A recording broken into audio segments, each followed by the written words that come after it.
This is the true story of migration in the Mediterranean.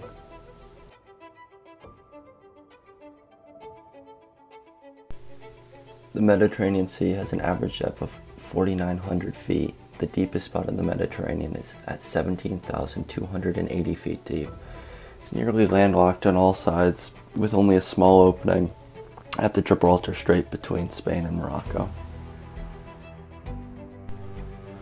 The Mediterranean does not see too much change with respect to tides, but it actually experiences an extremely high evaporation rate. This evaporation rate actually exceeds precipitation and river runoff into the Mediterranean. This is very apparent in the eastern half of the Mediterranean, where the water is actually more saline. This means the further east you go in the Mediterranean, the saltier the water becomes. The graph above shows salinity as parts per thousand in the Mediterranean. We see in the eastern Mediterranean it's at 39 parts per thousand. The average salinity of the Atlantic is 34.9 parts per thousand. Due to the high levels of evaporation, the Mediterranean actually relies on the Atlantic to maintain its water level. Without the Gibraltar Strait, the Mediterranean would dry up nearly completely. There was actually a time when the Mediterranean Sea was a landlocked inland sea. In this time, it nearly dried up completely, only leaving a few small brine lakes. When the Gibraltar Strait broke millions of years ago, it took over 2 years to fill the Mediterranean completely. It was said that the sea was rising at 10 meters per day. The flow rate of the strait was 1,000 times that of the Amazon River. The Gibraltar Strait itself is one of the most fascinating and important pieces of the Mediterranean Sea. The Gibraltar Strait at its narrowest is 7.5 nautical miles long. This means that any ship traveling through the strait must travel through territorial waters of either Spain or Morocco. When traveling through a territorial water, that means the ship is responsible for following the maritime laws of either nation when traveling. In essence, this basically means no use of weapons, no fishing, no research, no spying, no pollution, and also travel quickly without stopping in this territorial sea. Countries also have an EEZ territory. This stands for Exclusive Economic Zone. This is not the same as a territorial sea, which is 7 miles. And in fact, Spain's EEZ extends 200 miles from its coastline, therefore giving Spain the ability to exploit the resources in this area. When looking at the Mediterranean and the countries that border it, it's fascinating to look at the EEZ territories. Many countries have larger territories, and this usually translates with more affluent and wealthy countries. For example, Spain's EEZ territory is much larger than that of its North African counterparts. The Strait of Bonifacio is a strait that lies between the French island of Corsica and the Italian island of Sardinia. This is a narrow strait at only 6 nautical miles long and is known to be quite difficult to navigate. The Mediterranean Sea has a large collection of islands and island chains, with over 150 islands varying in size. The largest island is Sicily, followed by Sardinia, Cyprus, Corsica, and Crete. All of these islands play a crucial role in the migration route of asylum seekers from North Africa to Europe. But what has caused so many migrants to seek refuge in the European Union and leave their home countries and make this treacherous journey across the Mediterranean? In the graphic, we can see conflict in Africa throughout the years 1946 up until 2020. What we notice is a trend in battle deaths going down, but there is a rise in internationalized civil wars. Internationalized civil wars were at a record high in 2019. The total number of state-based conflicts increased from 21 in 2018 to 25 in 2019. The 25 state-based conflicts consist of 11 civil wars and 14 internationalized civil wars. The 2015 migrant crisis. This period was also called the Syrian refugee crisis. It was a time period in which over 1.3 million people fled their home country in order to seek asylum in Europe.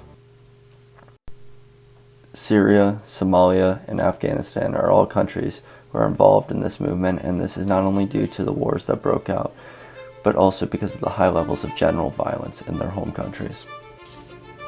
2011 set the stage for years to come, eventually leading to the migration crisis we see today. Syrians now demanding what Tunisians and Egyptians have just won, and Libyans are currently fighting for: wholesale political reform. But Syria's President Bashar al-Assad is still a hero to many.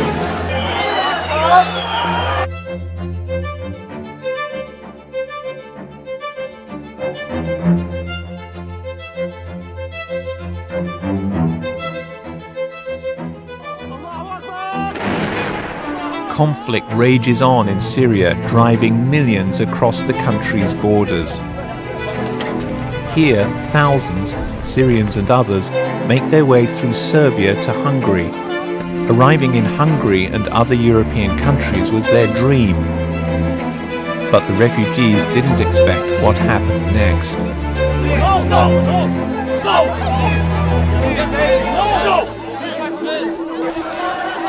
Leonard Doyle is spokesman for the International Organization for Migration, IOM. The decisions made by various governments to put border controls in is going to have a very damaging effect.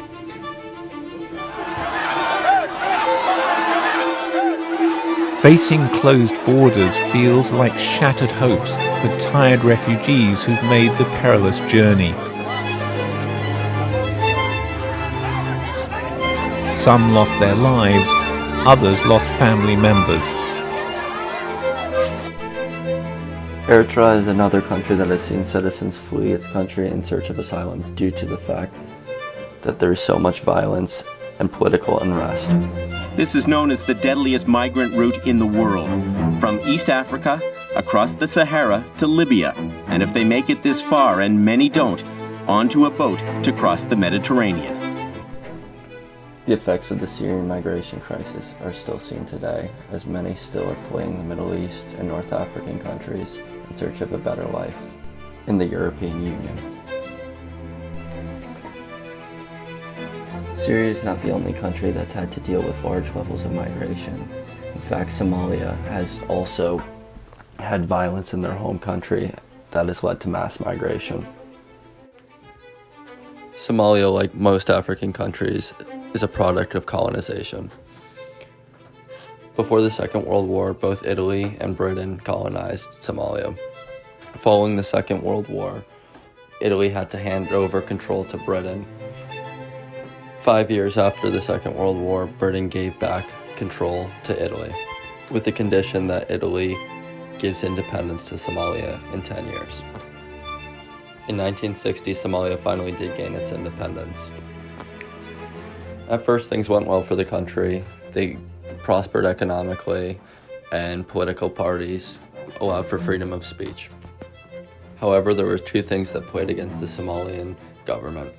One was their political system was mainly based on clans in the region, and the second was the idea of Greater Somalia.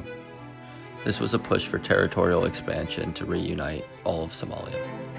However, this was not acted upon until years later.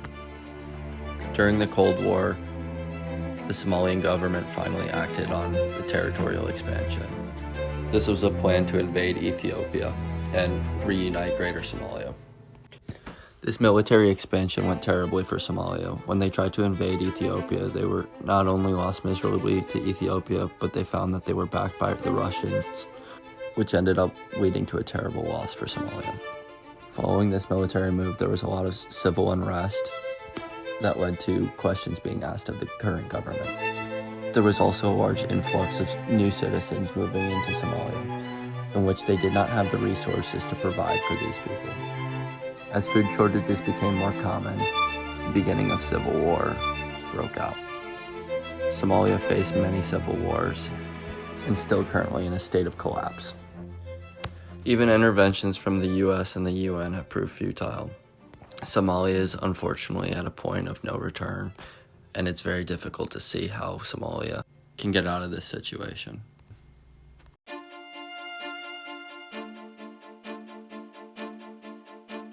Once again, at the heart of these migrations is the Mediterranean Sea. It continues to challenge those who dare cross it and takes the lives of those who are less fortunate. The sea is not the only worry for migrants, but also the European countries who patrol its waters. As more migrants have embarked on this journey, the borders for European countries have only become more strict. Italy is warning it needs more help to deal with the surge in the number of migrants arriving there via boat from Libya, amid reports there are tens of thousands waiting to cross the Mediterranean. The main gateway is the tiny Italian island of Lampedusa, which lies between Sicily and the North African coast. More than 2,000 migrants have landed there since Saturday, with reports there are up to 70,000 in Libya waiting to make the crossing on overcrowded boats run by people smugglers. The situation threatens to overwhelm the island's limited facilities, and the EU is calling on other member states to help. The flow of migration to Libya has decreased greatly since the fall of dictator Muammar Gaddafi. Libya was once a destination country due to its strong economy. It was also used, and still is used, as a transit point into the EU. As a result of the Libyan civil war and rival factions fighting for power, the roughly 650,000 migrants who remain in Libya fear the worst, as many living there are vulnerable to extortion, violence, and slave-like work conditions. 126 people, including 8 children.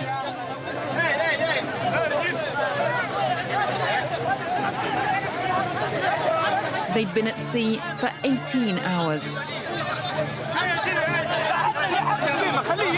At first, some believe they're being rescued by an NGO.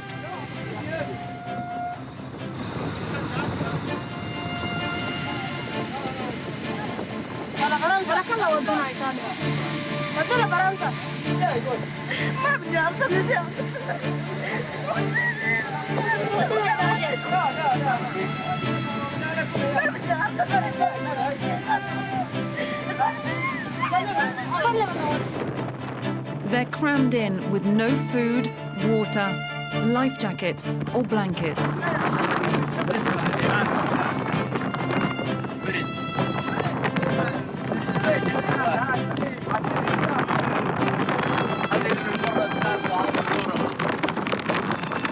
الله نموت يا بحر الأبيض يا مطة ضروري نموت في بحر الأبيض أو إيطاليا يا رب. Small islands play a huge role in the migration across the Mediterranean by sea. Not only do they provide a landing spot for migrants traveling by boat, but also provide European countries with multiple ports in which they can harbor ships that patrol Libyan territorial waters so that they can send migrants back before entering European waters. Even if migrants reach the shores of Europe, their journey is far from over. The first point of contact for migrants is usually military or police forces guarding that European country.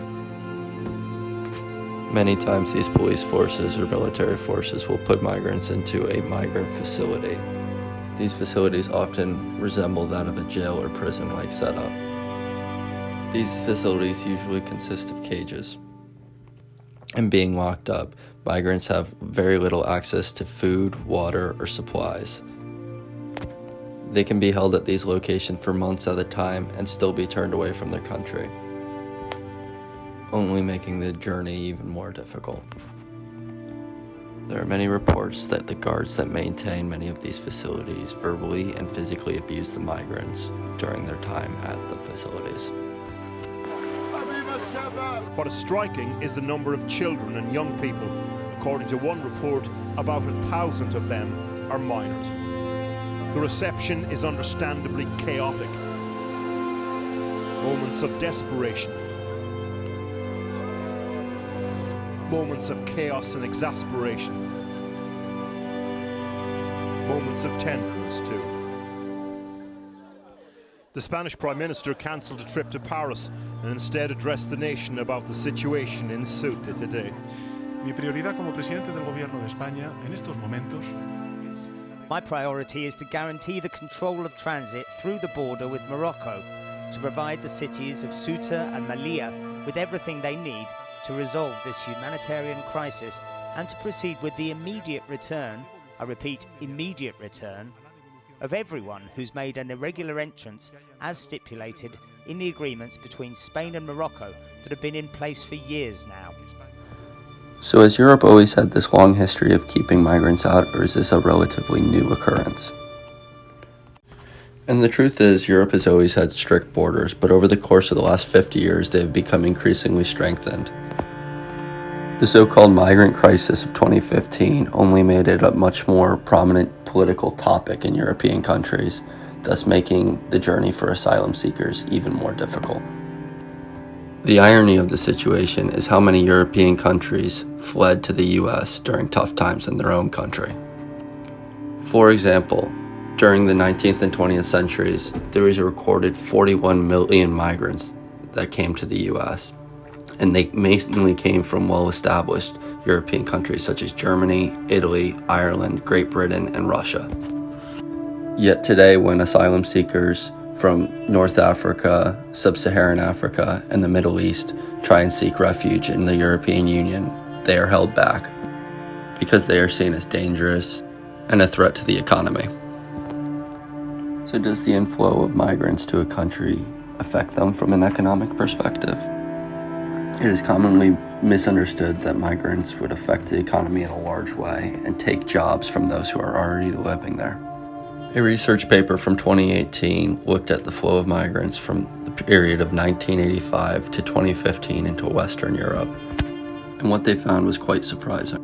Based on the empirical methodology that is widely used to estimate the macroeconomic effects of structural shocks and policies, the research actually shows that migrants actually provide an opportunity in the economy once they become a permanent resident in that country. Meaning that when an asylum seeker becomes a permanent resident, their macroeconomic impacts become positive. This paper, however, does not look into the effects of migrants into the political structure of a country. But based purely on economics, migrants in most cases can be positive for the economy. For example, in this table, year 0 stands for the year of shock. We set the size of a shock on the net flow of migrants or the flow of asylum seekers to one incoming individual per 1,000 inhabitants. And what we can see from this table is that per capita, GDP, spending, and net taxes are expressed as a percent change. And for unemployment rate and fiscal balance / GDP, the responses are in percent point change. And in closing, I would like to talk about the situation as a whole. What we have seen from Europe and the rest of the world is a true fear of uncertainty that we associate with these groups. Asylum seekers are seen as dangerous and violent, and unfortunately this is truly not the case. They are merely a product of what they've been given. The colonization of many of the countries that these asylum seekers are coming from has left these countries basically resourceless and defenseless. And now when asylum seekers are literally starving in their own countries because they are left with no resources to live off of, we're turning them away.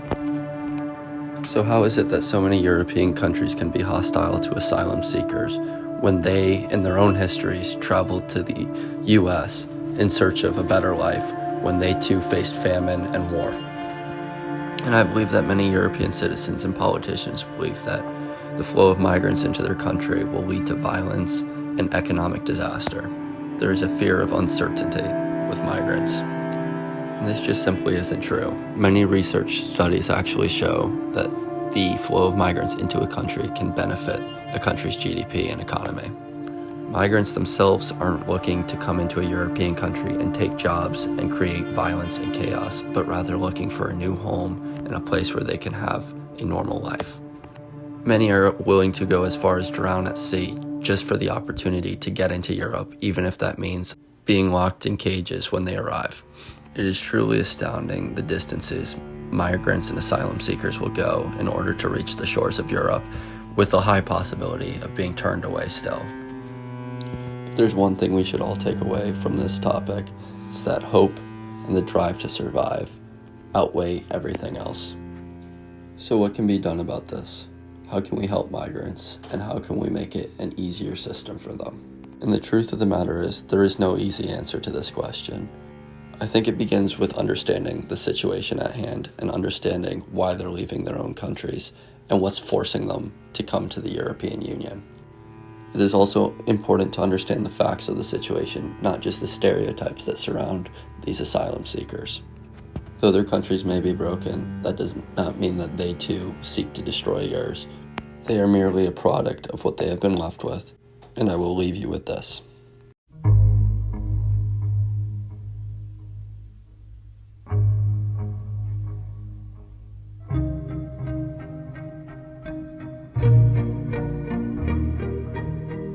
Doctors Without Borders and Proactiva accuse the Frontex border force of helping Libyan coast guards to return migrants to inhuman conditions and possible torture. I am the Antichrist, falling from the sky with grace The 5-year migration crisis, especially in the Mediterranean and Atlantic, continues unabated, with drowning deaths now on the rise. Activists blame the European Union's policies for the deaths, and there is a plan to reform migration policy, but experts are skeptical that it will save lives. I was always quick to admit defeat. Empty statements of bones. The scenes are unprecedented, day after day of protest. They call Homs the capital of the revolution. The revolt against President Bashar al-Assad has been going on for nearly a year. 6 million have fled the country. Another 6 million are displaced within, many in camps. The world may have forgotten Syria, but the suffering isn't over. I am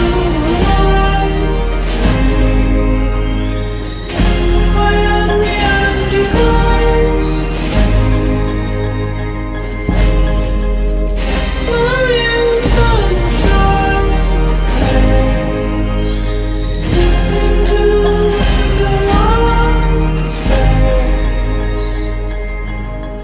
the diminishing cast of survivors, and these are the last of the last.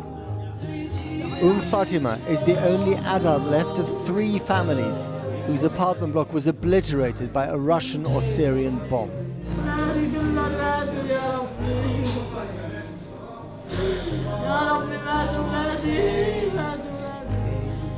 Aleppo is a place where the children have stopped crying.